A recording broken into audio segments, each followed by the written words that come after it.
Hello, everyone. This is YoshnJa, and beside me is Mr. Wingman. He is the two-time, the two-peat champion of the recent 2024 Starter Winter Cup #1. And we're just going to do a quick little chat. If anybody's familiar with watching the videos we did before, we had an interview before doing the 2023 opener, and we're pretty much going to do another one today. Maybe about 10 minutes, not a whole lot, but just kind of get some, feedback and have a little chit chat about the recent event that we had on Sunday. So, Mr. Wingman, you ready? Let's do it. Let's do it. All right. So, we're going to start with a very simple question. Uh, in general, did you enjoy the single elimination format this go around versus the double elimination that we had during the 2023 opener? Yeah. It definitely was like shorter experience, which helped out on everyone else's time. And I know it's a lot easier on you since you were like the sole moderator. Oh, yeah, Especially it was a now lot that of we fun. have, especially now that we had, I think three more players than we did for the tournament. We did. We actually had eight. The max registration was eight, and we actually reached eight this time. So that was a huge accomplishment on the community part, being able to actually have that many players join at once. So, um, try to take advantage of that, having the fact that we had so many players. So I try to change things up. For those that didn't watch the stream or hadn't watched the replay, there was a time frame where I was off mic and was helping everyone who started their first round game completes. I would go in their individual lobbies and would get them situated to try to speed up the overall tournament progress. So um, to try to compensate for the fact that we have so many people playing, which again is awesome to see, love to see it. But yeah, it was it was great. It was a great time. But yeah, I think it really helped having a single limb event allow us to be able to get through the event total time a lot faster than before. Um, I think double limbs are really cool though. You do get that second chance type deal before you're done for the day. Well, I really do. I think it would be a lot more emphasis on single limb in the future. Well, anyways, let's go. Um, Oh, go ahead. oh no, I was gonna say my only input is if we could get like another moderator or two, I could see us falling back onto the double E limbs. The time warranting, because that's still going to be a long process, especially with eight participants. If that's the cap we leave it at going forward, but for now, yeah, I would definitely argue more for the single E limb. Okay, definitely good suggestions there. Let's ask next question, CJ. So what challenges did you actually come across during the event in general? I Any at think all? one of uh no, there's definitely always a challenge, and I think one of the biggest challenges, and this is kind of like a general challenge terminology, if you will, just like adapting to what your opponent's playing and the type of units they're playing, and like seeing where you might have a leg up, or acknowledging where they're actually capable of taking into consideration like your weaknesses in your team comp, because like you can make like a general all round kind of group, but there's always going to be holes. There's always going to be chinks in the armor, if you will. For sure. So I think that's always like the biggest hurdle, and as we've seen many times throughout the cup, whoever was going first, taking their time, like at least a minute or two, and just going through the opponent's roster Mm, and just checking out what they have going on, and trying to formulate an initial like start to the plan, and maybe try and like find some lines to go from there. okay. Yeah, I 100% agree. It definitely does help to, even with the game clock being at 15 minutes, it definitely helps to take that first minute to just have Mhm. a decent glance at each enemy unit to see what they have slotted, to see what abilities are running, just so you can kind of pre-plan in advance. That timer is definitely impactful, as we've seen. We had the first game with Jay and Jokerfish. They were running it really short, especially on Yeah. their second game. So it really does come to show that that timer really can be a boon, or it could be an enemy to you, if you will, if you're not careful. So I think that is really a really great time management tip for sure for those that plan to compete in the future. Um, all right. So, what was so different about your roster this time compared to last time during the 2023 opener because it seemed like there were similarities, if I'm not mistaken. Yeah. Okay. Um, so my archer and my monk were practically unchanged. I think I changed out one of the headpieces for my archer for more HP, but that's relevant. I'd say the biggest change as I actually built my team for like more pressure. I took Okay. items off of my bard. I was running Iaido with arcane strength versus running defense boost. Um, Obviously, I wasn't using construct 8 this go around. I decided to change it up a little bit, and then And I ended up bringing. who did you bring? Speaking of which, I think you're about to get to Oh, I brought my boy that. Luso. Luso. Interesting. Yeah, Okay. got to represent the Luso every once in a while. Hell yeah.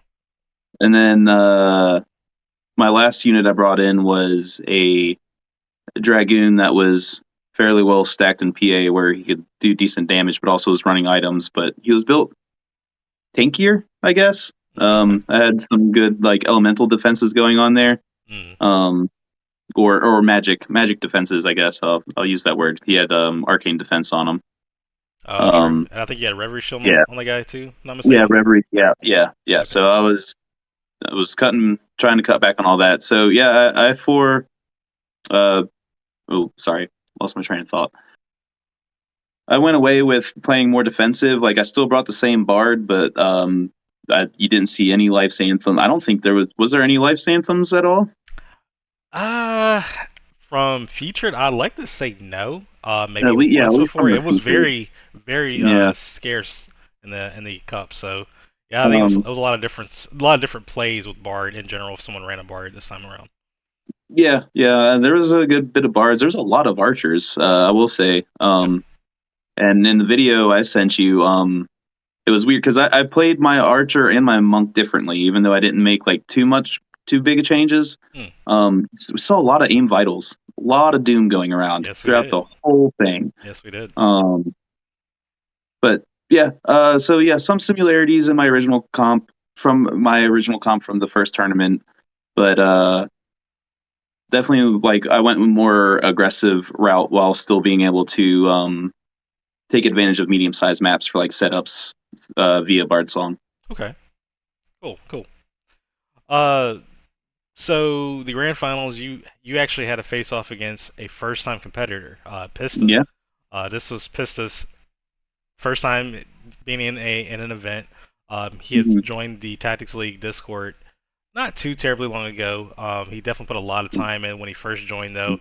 Um, Definitely sparring a lot with Dr. J, and really learned the I ropes can really tell. quick. I mean, he came Oh yeah. in, was like figuring out, and the next thing you know, like maybe 2 weeks later, he was like hanging with the best, damn near. So, It definitely caught me by surprise yeah, yeah. when we sparred, and yeah, and in the tournament too. Oh yeah, for sure. What do Yeah. you feel were his team's strengths and weaknesses, or weaknesses? Did you use any of his weaknesses to your advantage? So And we're talking grand uh, finals. Speaking of which, yes. He had a lot of high damage and a lot of AOE. He was running um, two casters. He was running Iaido Black Mage, which anybody that's played vanilla and messed around with the PvP, Iaido Black Mage is like goaded, oh if you yeah, will. Um, and honestly, just the overall bulk, he had at least 3 units with Mana Shield, giving him a like collective pseudo 700 plus HP, hmm and the Mana Shield procs were definitely in his favor. yeah, um, I saw a lot of Mana Shields, but oh for sure. I was so it was hard to get around. He had a really bulky frontline Agrius that just, I mean, would clobber the heck out of you if you watch the cup at all with Pista. It's just the thing is scary. Yeah, it is But very heavily PA stack yeah, and being but bulky. the one big chink in his armor was status mitigation. I think he had bare none. Maybe one of his casters had a silence immunity, but besides that, I don't think he really had any kind of status immunities at all. Mm. And maybe not necessarily in game 1 or 2, but in game 3, if you watch the cup, the your boy Luso definitely helped clutch the game for me there. He did. Mandalia playing Game 3, Grand Finals. Yeah, Yep. yeah, Got in there, that he had both of them. definitely clenched that one for me. Oh yeah. Definitely helped break up a lot of that pressure he has with all of his units. Yeah, this definitely was running a lot of magical AoE damage. It was also doing a lot of zoning too. So Hmm. he was keeping you at bay, like, well, not even just you, but like keeping all of his opponents at bay. More likely that was part of his strategy, was to keep you from being able to get near him, but then he can safely get near you, because like Yeah, summon doesn't hurt his units, so it right. puts you like in a really bind spot. You have to be kind of careful how you tread towards him, which is really great. It's a really great tactical strategy and a lot of value. And then we've seen how impactful magics and like casting can be when you're using that much pressure on your opponent. It can be really hard to work against. So, bravo to Pista there. I think he did phenomenal, especially for his first time in the event. Yeah, yeah. He's been, and I've seen him play testing that team before, and he has figured out the ins and outs. And yeah, very quick learner, and definitely a force to be reckoned with. Oh yeah, oh yeah.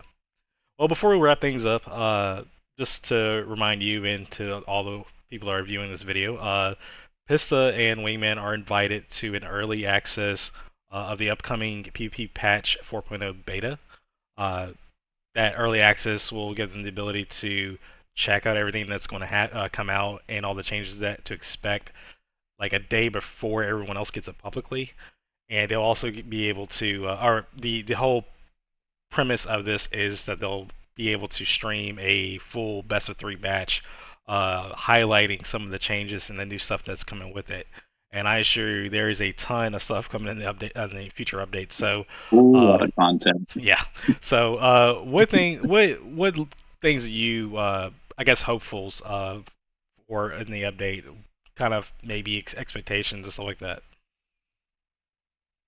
It's Kind of hard like to a wish say list, since I had basically. a little bit of stuff like spoiled for me. So, Yeah, um, yeah, yeah. Just to give a little insight there, Wing and I are actually, or we are friends. So, in real life, so he actually came down and visited a while back, and he did get a chance to kind of look at some of the stuff that was there.